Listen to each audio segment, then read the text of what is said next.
बाकी सगळ्या गोष्टी शिल्लक आहे. मराठी अस्मितेसमोर गोष्टी शिल्लक आहे. काय सांगा?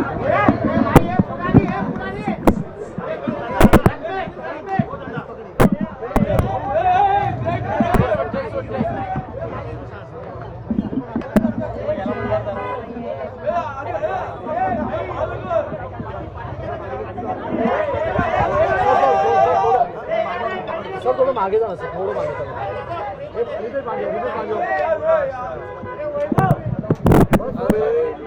इलेक्शनला पैसे पाहिजे ते दे ना. हे काय रे तू? काय काल म्हटलं राज ठाकरे? अरे तुम्ही बोलायचे तर बंद बाबा, मी बोले ना.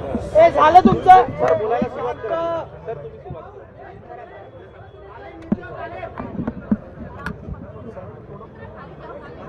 काय मार्गदर्शन केलं आज मनसे अध्यक्षांनी? देशासाठी,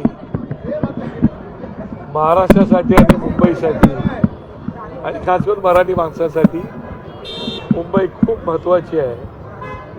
निवडणुका येतात, निवडणुका जातात, पण जे काही लोकांचं स्वप्न आहे मुंबई महाराष्ट्रापासून वेगळी करायची, आणि तशा प्रकारची आखणी करूनच त्यांचं सगळं प्लॅनिंग सुरू झालेलं आहे.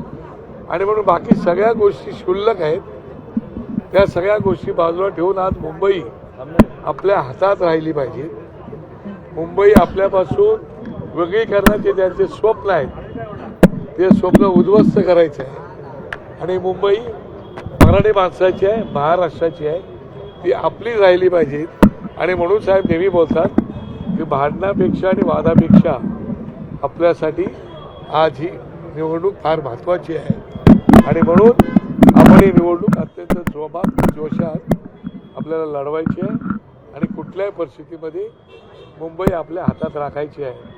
तेव्हा सीट इकडच्या तिकडे झाले असतील, काही सीट येतात, काही सीट जातात, काही लोकांना वाईट वाटतं, ही गोष्ट जरी असली तरी गेल्या 20 वर्षांमध्ये पहिल्यांदाच आपण निवडणूक लढतो युतीमध्ये.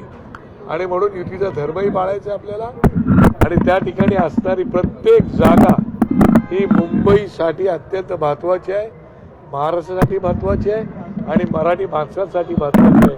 आणि म्हणून ही निवडणूक आपल्या अस्तित्वाची आहे, रात्र वैऱ्याची आहे. मुंबई मराठी माणसांसाठी या निवडणुकीमध्ये सगळं बाजूला ठेवून झोकून जाऊन काम करून मुंबई आपल्याला वाचवायची आहे. अशा प्रकारचा संदेश सन्माननीय राज ठाकरे साहेबांनी आमच्या सगळ्या कार्यकर्त्यांना दिलेला आहे.